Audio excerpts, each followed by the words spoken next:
주수의 계절, 주님 안에서 풍성한 열매를 맺으시는 여러분의 삶이 되시기를 축복하여 드립니다. 여러분, 결혼은 인생에서 가장 중요한 삶의 전환점이라고 할 수 있습니다. 결혼 전의 삶과 결혼 후의 삶은 전혀 다른 삶이지 않습니까? 우리 결혼하신 분들은 아마 이 부분에 처절하게 느끼실 것 같습니다. 내가 혼자였을 때와 또 결혼하고 나서의 삶이 전혀 다른 삶을 살고 있다는 것이죠. 근데 전 세계적으로 요새 우리 청장년들이 미혼을 넘어서 비혼으로 살기를 원한다고 합니다. 즉 결혼하지 않겠다고 하는 것이죠. 한국에서는 2023년에 1인 가구, 즉 혼자 사는 우리 청장년층의 비율이 34.5%라고 합니다. 10명 중에 3명은 1인 가구라고 하는 것이죠. 근데 이 비율이 점점 늘어나고 있다는 것입니다. 청장년층들이 왜 결혼하지 않고 혼자 살아가겠다고 말하는 것일까요? 그 이유를 생각해 보면 나름 여러 가지 이유가 있겠죠. 경제적인 이유가 아무래도 가장 클 수도 있고, 결혼하게 되면서 그들이 삶의 변화를 생각해 보게 될 때 아무래도 결혼을 조금 더 뒤로 미루는 것이 요즘 많은 청년들의 경험이고 또 그들의 생각이라는 것입니다. 그런데 어떻게 보면 1인 가구가 늘어가게 되면서 좀 결혼도 우리가 이전까지 생각해 보지 못했던 그런 결혼의 모습들도 생기기 시작합니다. 2018년 일본에서는 크게 화제가 된 결혼식이 있었습니다. 이게 얼마나 화제가 됐냐면 결혼을 올리는 사람을 이 미국에서 뉴욕타임즈에서 직접 만나 인터뷰를 하기로 했다고 합니다. 그런데 이 결혼이 아주 유명한 연예인이나 정치인의 결혼식도 아니었습니다. 그냥 직장을 다니는 평범한 청년 곤도 아키히코라고 하는 사람의 결혼식이었습니다. 그의 결혼식에는 그의 친척과 가족들은 참가하기를 거부했습니다. 그의 결혼의 대상이 크게 화제가 되었기 때문입니다. 그가 결혼을 하기로 한 그 대상이 누구였냐 하면 바로 가상 캐릭터였기 때문이에요. 즉 결혼을 하기로 결정을 하게 됐는데 그 상대방이 실제 사람이 아니라 가상의 인물, 가상의 만화와 영화에 등장하는 인물이었기 때문입니다. 여러분 뭔가 이상하죠? 아니 결혼을 하기로 했는데 사람하고 결혼을 하기로 한 게 아니라 자기가 가상의 이 영화나 만화에 등장하는 그 인물과 결혼하기로 했다는 것이죠. 자기의 가족들은 결혼식에 참가하기를 거부했습니다. 근데 알고 보니까 이 아키히코라고 하는 이 청년은 어려서부터 심한 우울증을 앓았다고 합니다. 타인과의 인간관계에 너무나 큰 어려움을 겪게 되었는데 집에서 이 만화, 애니메이션을 보면서 자기가 그 마음에 큰 위로를 얻게 되었고 내가 이제 사람들과 결혼하지 않고 이 캐릭터와 결혼하겠다고 마음을 먹게 되었다는 것이죠. 그 인터뷰에서 이렇게 이야기를 해요. 일부 사람들이 나를 이상하게 생각한다는 사실을 저도 알고 있습니다. 캐릭터 이름이 미쿠라고 합니다. 미쿠가 진짜 사람이 아니라는 사실도 전 알고 있어요. 하지만 우리가 함께 있을 때 미쿠는 나를 웃게 만듭니다. 그런 의미에서 나에게 이 캐릭터는 현실입니다. 그런데 이 뉴욕타임즈가 이렇게 가상의 인물과 결혼하는 사람들에 대해서 조사를 하게 됐는데 이 아키히코라고 하는 한 사람뿐만 아니라 지난 10여 년 동안 일본에서만 이렇게 가상의 인물, 비공식적으로 결혼한 커플이 1000커플 정도가 된다고 합니다. 즉 실질적인 사람이 아닌 가상의 인물과 이제 내 삶을, 내 인생을, 여생을 보내겠습니다 라고 한 사람들이 1000여 명이 넘는다고 하는 것이죠. 그러면서 이렇게 글을 남겼습니다. 언젠가 메타버스나 안드로이드가 이 AI가 발전되게 되면 사실 실제로 만날 수 있을 그때를 사람들이 기다리고 있다는 것이죠. 삶의 마지막 순간까지 이 가상의 인물과 함께하기를 계획하고 있다는 것입니다. 여러분 이 이야기를 들으면서 저는 이 결혼의 의미에 대해서 한번 생각해 봤습니다. 여러분 결혼이 도대체 뭘까요? 결혼은 두 사람이 함께 모여 서로의 좋아하는 감정을 뛰어넘어서 그 안에서 조금 더 깊은 삶의 의미가 있습니다. 결혼해서 오래 사신 분들에게 물어보면 서로 좋아하는 마음으로 결혼을 하게 되었지만 좋아하는 마음만으로 결혼이 이어지게 되는 것은 아니라는 사실이죠. 사람과 사람과의 관계를 뛰어넘는 것이 이 결혼이라고 하는 제도 아닙니까? 이 정부에서 제도나 어떤 법적으로 가할 수 있는 인간관계가 결혼이라는 것이죠. 부모와의 관계, 가족과의 관계는 우리가 개인적으로 느끼는 감정 이상의 것이라는 것입니다. 근데 요새 들어서는 많은 사람들이 이 부분에 장벽을 무너뜨리고 내가 좋아하는 대상이 누구이든지 그 대상과 함께 내 인생을 보내기를 원하고 결혼하기 원한다고 한다는 것이죠. 사랑하는 여러분, 결혼은 우리 사람이 느끼는 감정 이상의 것입니다. 그리고 그 감정 이상의 우리 삶에 내 인생을 보내기 시작하게 될 때 결혼은 인생의 마침표가 아니라 인생의 방향을 알려주는 이정표가 되어야 한다는 것이죠. 제 딸아이가 읽는 동화 같은 데 보면 그 마지막에 늘 이렇게 끝나요. 이제 서로 캐릭터들이 만나서 영원히 행복하게 살았대요. 그렇게 이야기가 끝이 나죠. 많은 드라마나 아이들이 보는 영화에 그렇게 등장합니다. 그런데 생각해보면 결혼은 인생의 끝이 아니라는 것이죠. 새로운 인생을 살아가는 시작이 되는 것입니다. 성경을 봐도 성경에서 이 결혼은 두 사람의 감정이 아니에요. 하나님과 언약적인 관계로 비유가 됩니다. 여러분, 성경 속에 많은 예언자들이 등장하게 되는데 결혼의 상징성이 있습니다. 특별히 이스라엘과 하나님과의 관계를 이 결혼으로, 언약적인 결혼으로 표현하게 되죠. 호세아서에서는 이스라엘이 신실하지 못한 아내로 묘사되고 하나님께서는 사랑과 화해를 계속해서 찾아가는 신실한 남편으로 등장하게 됩니다. 즉, 이 부부간의 관계를 통해 하나님과 우리와의 관계를 비유적으로 나타내고 있다는 것이죠. 사랑하는 여러분, 오늘날 하나님과의 관계도 마찬가지입니다.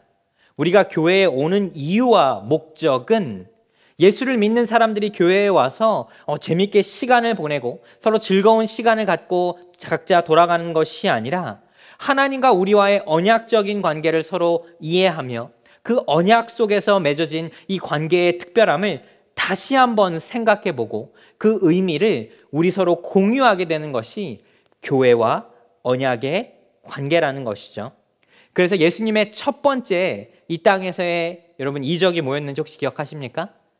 혼인잔치였죠. 예수님께서 결혼식을 이렇게 참여하며 물을 포도주로 바꾸십니다. 근데 요한계시록에 보면 19장에 가장 마지막에 등장하는 이 예수님의 마지막, 예수님이 이 땅에 오시게 되었을 때 또 어떤 일이 벌어지는지가 기록되어 있는데 혼인잔치가 열려요.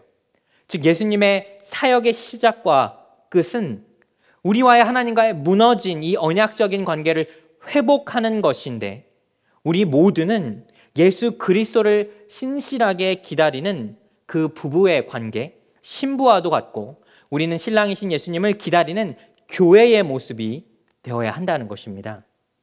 오늘 열처녀의 비유가 함께 됩니다. 그래서 이 열처녀의 비유는 그 배경이 혼인잔치예요. 혼인잔치는 결혼식이죠. 그런데 이 유대인의 결혼식을 이해하게 되면 오늘 본문의 말씀이 조금 더 우리에게 직접적으로 이해가 되는데 제가 그 배경을 잠깐 간략하게 말씀을 드리겠습니다. 유대인의 결혼식이 한국의 우리 예전의 부모님 세대의 중매 결혼과 굉장히 비슷해요. 남녀가 먼저 서로 좋아하는 감정으로 결혼이 시작되는 것이 아니라 부모가 적극적으로 나서서 이 결혼식이 진행이 됩니다. 먼저 부모들이 내 결혼할 아들의 그 딸을 그 아내로 맞을 사람을 찾아가게 됩니다. 이 부분이 성경에도 몇 번 등장하게 되죠. 그리고 협상을 하게 돼요. 내 아들이 장가를 들어야 되면 아내가 될 사람의 부모를 만나 협상을 제안합니다. 딸로 보내주게 되면 내가 이만큼의 재산을 드리겠습니다. 왜 그럴까요? 딸을 보내는 사람의 입장에서는 우리 집에 일꾼이 하나 줄어들게 되지만 딸을 맞아들이는 입장에서는 우리 집에 일꾼이 하나가 더 생기게 되는 것이죠. 그래서 이 부분을 철저하게 부모가 먼저 협상을 해야 돼요. 그리고 협상을 하게 되면 계약서를 쓰게 됩니다. 이게 혼인의 계약서고 약혼식이 시작되는 경우가 되죠. 그리고 약혼식을 실행하게 되는데 우리가 오늘날 생각하는 약혼식과 조금 다른 의미가 있습니다. 성경에서 약혼식은 결혼식의 시작을 의미하게 되는 것이죠. 결혼이 시작됐다는 것이 약혼의 의미라는 것입니다. 그리고 약혼이 이루어지게 되면 바로 이 아내와 남편이 함께 보내는 것이 아니라 이제부터 남편은 보통 1년 동안 밖에 나가서 결혼을 준비하게 되는데 그 준비 기간 동안에 집을 마련해야 되고 열심히 일을 해서 내가 약속한 그 아내의 집안에 그 재산을 준비할 그 부분을 준비하게 됩니다. 성경에 보면 예수님의 어머니 마리아가 성령으로 잉태하게 되죠. 그 잉태한 기간이 바로 이 기간이었다는 것이죠. 세상적인 입장에서는 아내가 굉장히 잘못하게 된 것입니다. 그 기간이 끝이 나게 되었을 때 결혼식이 열리게 됩니다. 그리고 그 결혼식이 열리게 되는 그 장면을 어떻게 보는가 하면 그 결혼식이 열리게 되는 그날 어떤 일이 벌어지냐면 신랑이 이제 신부의 집으로 가게 됩니다. 그리고 그 신부를 맞이하는 사람들이 바로 오늘 본문에 등장하는 열처녀가 등장하게 돼요. 열처녀는 신랑이 오는 그 길을 본인들이 이 불을 피워서 그 길을 환히 비춰주게 됩니다. 그리고 성대한 결혼식의 시작을 알리게 되는 것이죠.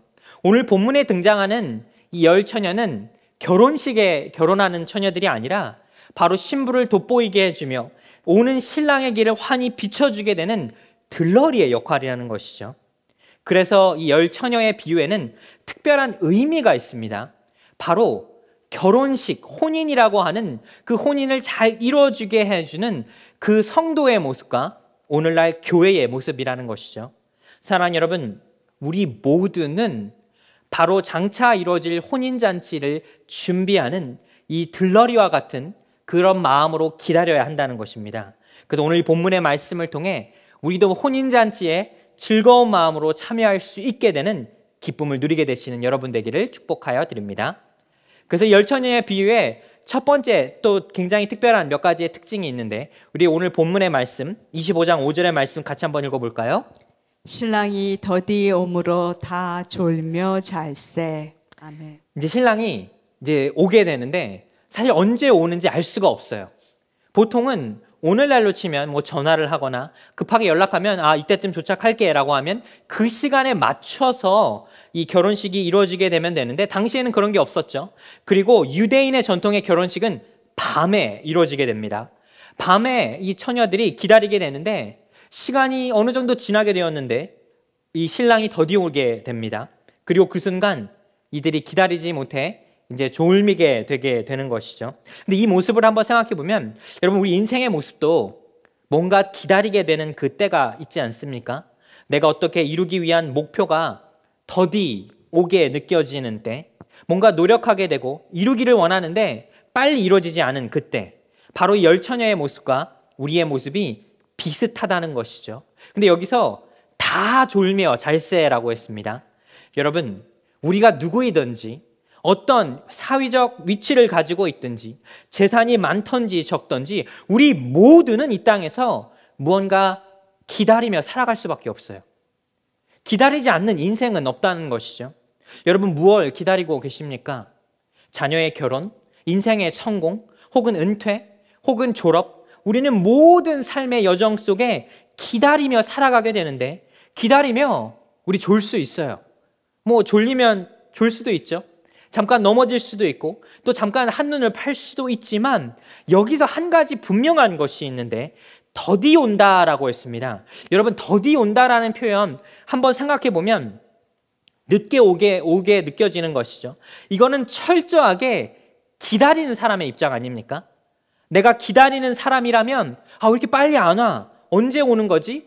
더디 오게 느껴지게 되지만 이 오는 사람의 입장에서는 정해진 시간과 정해진 때에 오게 된다는 것이죠. 사랑하는 여러분, 예수님의 재림을 기다리는 우리의 삶의 모습이 우리가 시간과 때는 알 수 없지만 예수 그리스도는 분명히 정해진 때와 그 정해진 시간에 이 땅에 오신다는 그 사실을 기억해야 한다는 것입니다. 마태복음 24장 36절에 예수님은 우리에게 이렇게 말씀하셨어요. 같이 읽어보겠습니다. 그러나 그날과 그때는 아무도 모르나니 하늘의 천사들도 아들도 모르고 오직 아버지만 아시느니라. 아멘. 우리는 도무지 알 수가 없어요.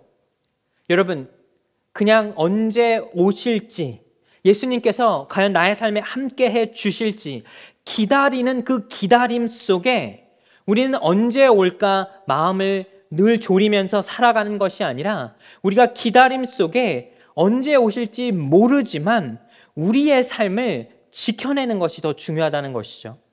이 열 처녀의 모습을 통해 그들이 다 졸았다고 하는 것은 그들이 믿음이 있는 처녀라서 그들이 졸지 않았다는 것이 아니라, 믿음이 부족해서 졸았다는 것이 아니라, 인생을 살다 보면 졸 수도 있고 넘어질 수도 있다는 것, 우리 모두가 다 그런 경험을 할 수 있다는 것이죠. 그런데 여기서 또 한 가지를 기억해야 하는 것이 있어요. 우리 두 번째 주제가 있는데 같이 한번 읽어볼까요? 절대 빌릴 수 없는 것. 여러분, 인생을 살아가다 보면 빌릴 수 없는 게 있어요. 돈도 빌릴 수 있고 시간도 빌릴 수 있고, 한국에나 요새 일본에는 친구도 빌릴 수 있대요. 결혼식에 내가 참가하는 친구가 좀 부족한 것 같아. 그러면 어느 정도 페이를 해주면 결혼식에 참가해 준대요. 내 친구인 척 해준다고 합니다. 그런데 절대 인생에서 빌릴 수 없는 것이 있다는 것이죠. 이제 신랑이 그 기다림 속에 더디 오는 것 같은데 오게 되었습니다. 이제 잠자던 처녀들이 다 깨어나서 신랑이 오는구나, 우리 다 일어나서 신랑을 맞이하자, 불을 켜자라고 했는데 그때 일이 발생하게 됩니다. 5명의 처녀들은 등은 준비했는데 그 기름을 준비하지 못하게 되었죠. 등은 준비했는데 기름은 준비하지 못하게 되었다는 것입니다. 그때 이 처녀들이 이렇게 행동하게 됩니다. 우리 25장 8절의 말씀 읽어보겠습니다. 미련한 자들이 슬기 있는 자들에게 이르되 우리 등불이 꺼져가니 너의 기름을 좀 나눠달라 하거늘.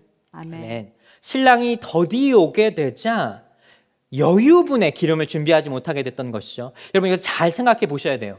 등과 기름을 준비했습니다. 이 모든 열 처녀들. 그런데 여유분을 준비하지 못했다는 것이죠.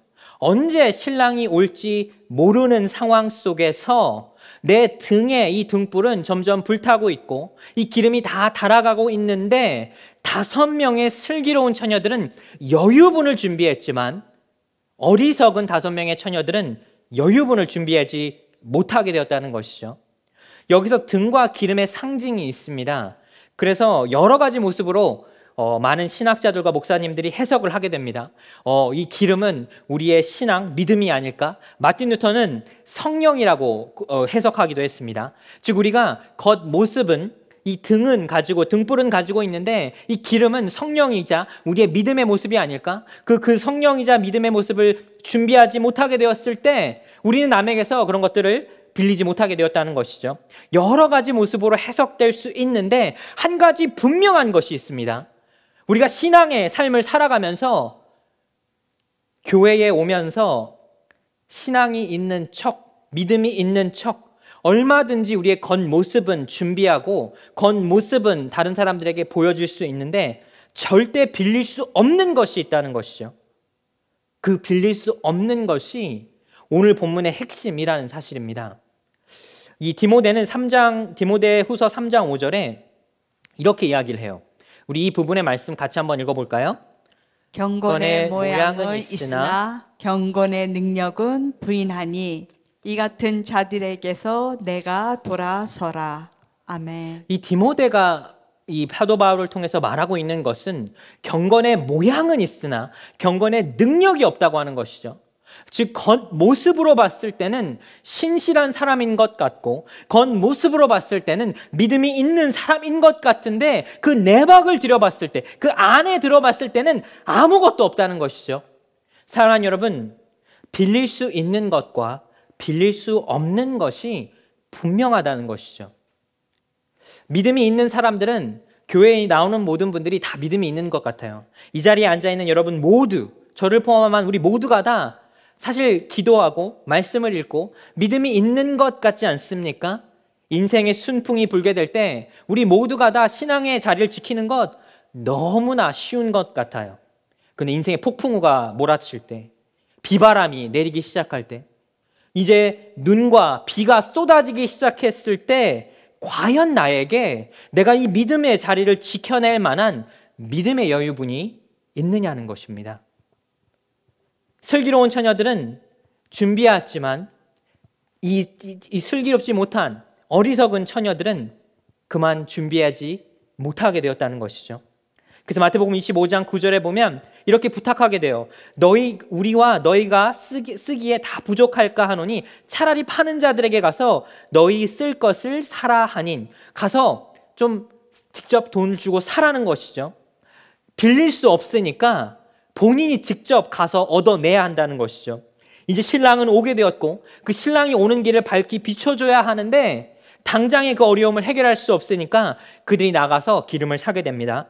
그리고 다시 돌아오게 되었을 때 어떻게 되었습니까? 혼인잔치의 문이 굳게 닫히게 되었어요.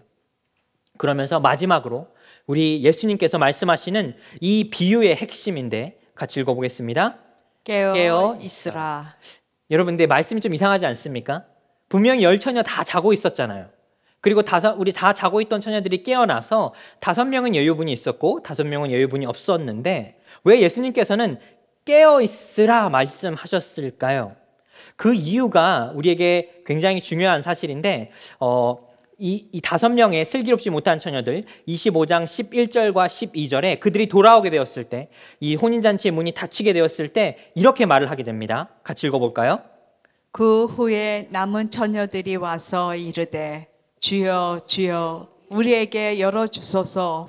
대답하여 이르되 진실로 너희에게 이르노니 내가 너희를 알지 못하노라 하였느니라. 아멘.